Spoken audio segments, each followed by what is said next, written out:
positive spin on father-son relationship type stuff.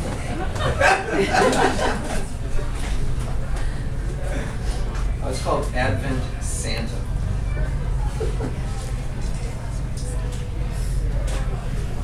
On the Wednesday before my kids' holiday break, school let out 2 hours early. I wasn't able to pick him up. I'd gotten some temp work that week. So I called my ex-girlfriend, Anne. Ben liked her a lot. When I returned, they were wrapped in twin Afghans, Ben with his fingertips poked through the holes. They were couch-bound, and watching the ghost of Christmas future refused to say anything to the man in the nightgown and cap. In a rush, I called thanks. Anne shooed my word away with her hand. "Does this actually happen?" said Ben. She said, "Wait, I mean, is he dead? Just watch." "Spirit!" the old man cried. I ran water for dishes. Then I stood waiting there, at the sink, at the window whose old wooden frame needed paint. In the yard, the dusk hour was on. Blue afterlight buried the leaves in the grass and managed even to pretty up the lighted plastic Santa deal, which was anchored with sand from the bed of my truck, in which this, what I'm telling, is about. Because what happened next? A vehicle stopped in the road. A teenager got out and took the large Santa. It was, I maybe should say, not worth much and not really ours. A week earlier, Ben had come across it wrapped in tarp in the shed that was filled with stuff discarded by previous tenants, and had said, "He's the same. He's the one from my advent calendar. Look." Both faces were undetailed. Both right-hand mittens lifted out and spread in cheery hellos. So I told him all right, and picked the thing up. It was cracked on one side. And got Ben started on wiping it down while I went for an outdoor cord and a 40-pound bag of sand. Because of the crap that ran to the hole in the base, that bag just fit. Because of the crap that ran to the hole in the base, this boy who'd entered the yard was now able to free the Santa just by tipping him as he pulled. I cursed. I ran, threw open the door, then swung back around for my keys. "What is it?" called Anne. But I wouldn't say anything. I was not going to take what was happening here, not going to give it the firmness I knew it would have if I put it in words. I jumped in my truck, jabbed the ignition. The boys, there were two, had an open Jeep. When they saw me behind them, their taillights shook, but the vehicle stabilized right away, even while picking up speed. They had the head and chest and lifted arm of the Advent Santa through the roll bar on the driver's side. The thief, if the thief was not the one driving, had hold of the base by the cord, but the base blew around. When the boys took the left, without slowing, the shattered bulk of Ben's Santa Claus tore free and smashed down at the pavement. To keep from running it over, I had to lean sideways, yanking the wheel. I was still on them.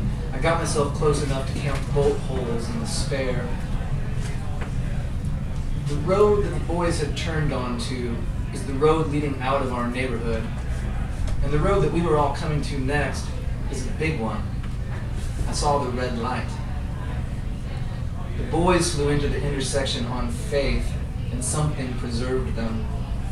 They crossed 4 lanes of open traffic, almost like they'd never been there, like they were just one of the twilight shadows racing the orderly grid. I couldn't do that. I couldn't blaze into that road without slowing to see what was in it. I gunned the truck to loop around some blooming lights in the first 2 lanes, and braked and sharpened the cut of my wheels to keep from hitting the speeding car in the final northbound lane. This swung me around. I twirled. For what seemed a long time, I waited for how things would be. Nothing happened. Cars stopped in a blaring of sound and light before I was hit. Waiting for me to right myself, though, was a cop. He never even put on his siren, just set his top lights running. I rolled down my window, Red Jeep, I was trying to say. Did you see it? I was still catching my breath. The cop asked how much I'd been drinking. I said, no, red Jeep, 2 boys. They were trying to steal my kid Santa. The cop kind of studied me. DDJ or DOJ, I went on. That's the plate. You could run it. DDJ, I think. Red Jeep. The cop asked to see my license, my registration, and proof of insurance. I let my eyes close. Do you know what you just did? The cop asked. They took my kid Santa, his yard decor. Failure to stop at a red light. He doesn't have much. The cop spoke quietly. Speeding, reckless endangerment. Again, my heart was banging. I sat with my knuckle bones hung to the wheel while the cop ran my plate in a squad car. I waited a long time. Fine snow had started to pour from the sky and the last of the light. The cop gave me a break, 1 ticket, failure to stop. Still, the fine was probably going to wipe out my earnings that day. I drove back slowly. I looked for the Santa Claus. Wasn't too shocked not to find him. Once I was nearing my place again, though, I peered. I could make out a glow. Anne and Ben had retrieved it somehow, the Santa. Its plastic back was cracked in, which meant that it wouldn't stand anymore. Still, they had hooked up the power. When I rose from the truck, we all looked at one another, Anne, my kid, and me. No one knew how to act, what to wonder or ask about first. In Anne's face, in her eyes, I saw more of her than could have been sorted out. All the trouble and tenderness, all together in there on hold. She'd opened one glove by her hip, knit glove with a coating of snowflakes.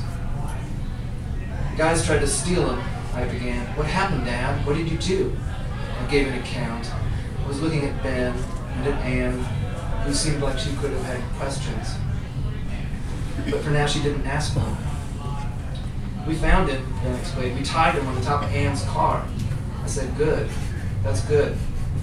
And I nodded, and Anne pushed some snow from her nose. And it might have been one of those times, one of those moments in holiday tales, where good things happen for those who are good or have faith.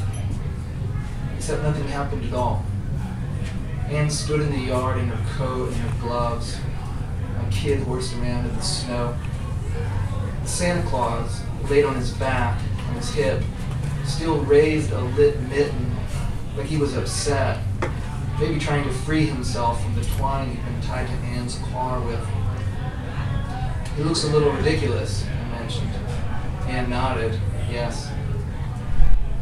And then I was thinking how dark, how late it was, how swirled with the coldness of snow. I saw I could maybe just do something here, something to get us inside. Thank you guys so much.